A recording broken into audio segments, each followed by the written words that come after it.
Noise and experimental music can be one of the hardest pieces of media to keep preserved. With the still relative underground status that the harsh noise scene still has, and the abundance of short-lived projects and groups that have existed throughout the decades, it's safe to say that there are probably a good amount of lost or missing tapes, EPs, and albums that very little to nobody has heard about, which makes it even more difficult to catalog due to the mere shreds of information available online and in other pieces of media. Tonight we will investigate and discuss one of the strangest noise groups I have ever heard about, their short-lived run, and the mysterious lore surrounding their appearance and sound. Join me as we attempt to uncover and understand 5 Starkle Men, the Lost Noise Group.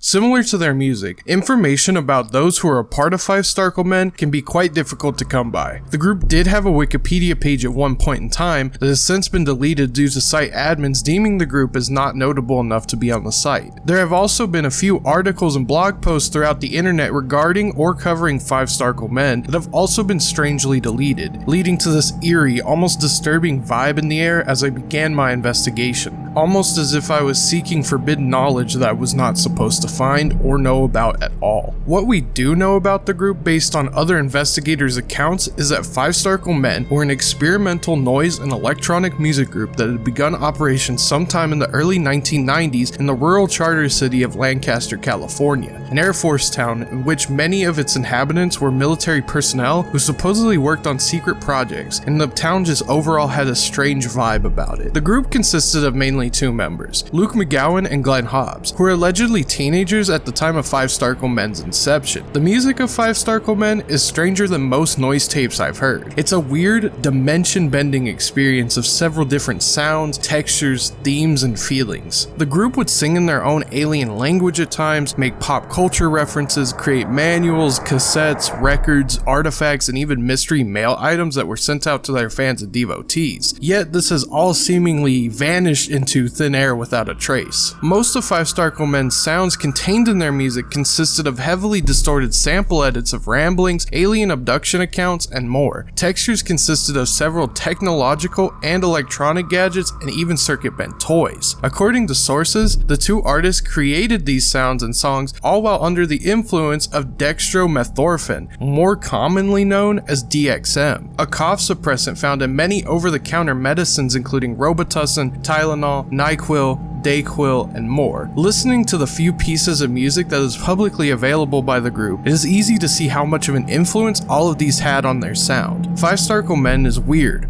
off-putting, psychedelic, and disturbing, though not in an edgy dead body on the album cover kind of way, but more akin to someone experiencing massive sensory challenging visual and auditory hallucinations while in the throes of excessive over-the-counter cough syrup abuse. Insane ramblings about aliens, witches, and frog legs looped with jangly, strung-out instrumentation and vocal delivery. Some of the tracks on the band's compilation tape, Gamba Reject War Japan, a release that features songs and snippets from the band's over 40-tape discography spanning from 1990 to 1998, features everything from goofily unhinged jingles and broken, distorted soundscapes to more genuinely unnerving ambient pieces with droning and looping repeated phrases and ramblings from the duo. These ramblings and off-kilter sound collages may seem like just weird incoherent processes of thought made by DXM freaks, and you may very well be right. However, there's just something more about 5 Starkle Men and their music that goes beyond just writing it off as something 2 dudes made on drugs. 5 Starkle Men's uniquely strange art and concept would unfortunately and tragically come to a bizarre end with the death of co-founder and member Glenn Hobbs in 1997. It is said that Glenn had taken his own life after a DXM trip gone wrong, and the remaining member, Luke McGowan, went on to become a neuroscience professor, teaching part-time at California State University. Hobbs' death was a gut punch to 5 Starkle Men, as he served as one of the main driving forces behind its creation, its art, its themes,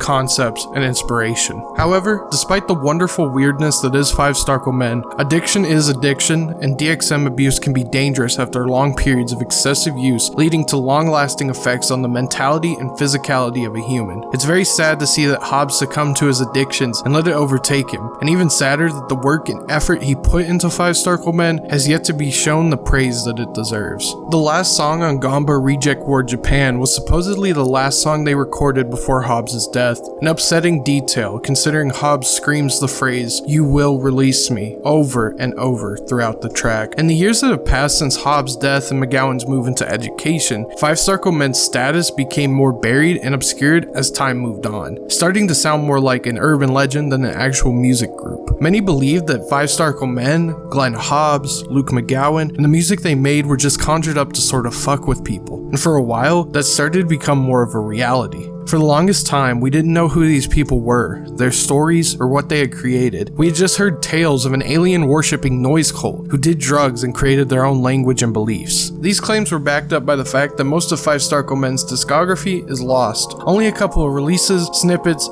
and songs have surfaced to the internet in recent years. The reason for this loss of literally everything comes from a private email Luke McGowan had sent to an unknown source, which stated that a crazed fan had stolen most of the masters of their discography, making finding and recovering them nearly impossible. What we do have out of 5 Starkle Men's discography is 1993's Sickick Brawl EP, 1995's Scunny Bro, the band's only vinyl release, part of 1993's Briscoe Disco, the aforementioned Gamba Reject Ward Japan compilation album, and Only Kids of the Nothing Star, a memorial album made in Glenn Hobbs' honor. That still leaves a total of 6 albums that are confirmed to have existed, and 1 album that's existence is unconfirmed, plus any other releases that we still do not know about that are said to be lost. Despite this, in late 2020, an artist who had personally knew the band joined a Discord dedicated to the band and had posted flyers and photos they had in their possession with the permission of Luke McGowan. However, with this, and what little investigation there was, has been halted at this time, and not much more information has surfaced in the past year or so at all. I've heard about 5 Starkle Men off and on for about a year and a half now.